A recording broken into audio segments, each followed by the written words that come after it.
Hello and welcome to my update about the main items I see that are of community interest at the upcoming Lane Cove Council meeting this Thursday, the 18th of May. Now I'm putting up two Mayoral minutes. One is in regards to the Emergency Services Levy.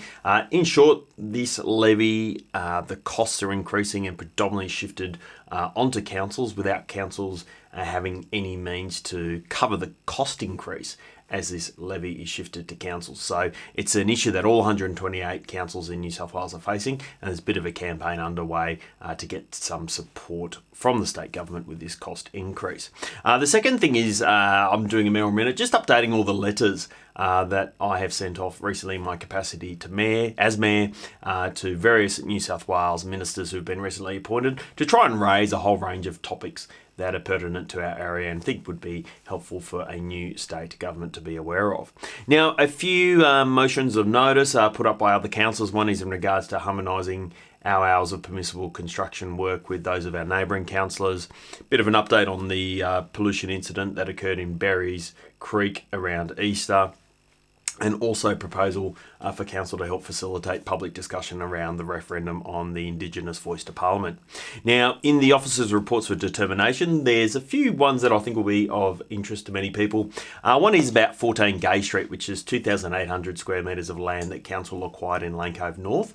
To be very clear, what the officers are recommending here is when council purchases land, we have 3 months to determine if it is community classification, which means it can only be used for open space and council can't sell, for example, or is it operational, which is generally land that the public doesn't have access to and council can sell off operational land. Now, the officers are recommending that we initially reclassify all this land as operational that has been purchased. Now, to be very clear, council purchased this site because of the bushland to expand to the Stringybark Creek Bushland Reserve. However, this will then buy a bit of time for council to assess, does it want to subdivide the block? And one thing we've been very clear in this resolution by the council officers is that at some point in the future, it is council's intention that the conservation zone and the bushland buffer zone would be classified into community land in the future, which can be done by a resolution of council, and potentially that council sells off the northern aspect of the site because there's a current house on there, and those funds could replenish what we have as a property purchase reserve, because there are other blocks of land around Lane Cove that we would be interested in buying in the future, and we can keep that kitty with a bit of money. Means that when other sites like this come up, we've got the ability to purchase those that are in the community interest. Now, another one is in regards to the Jean Mitchell Lucretia Bath. So there's a report which summarises all the feedback that have been provided by all residents, and for council to determine what we should do with this site and potentially renovate it, or do we knock it all down, put it back to a natural state. Thank you everyone who's put in their submissions. What I've observed is most people are in favour that council renovates this site for public enjoyment.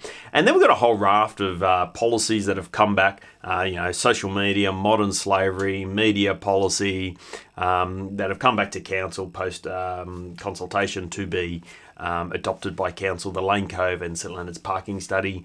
To be very clear, this is looking at how we allocate our on-street parking. So, for example, accessible parking spaces, not about increasing on-street parking, which some people have been a bit confused about. So it's proposed that that gets adopted.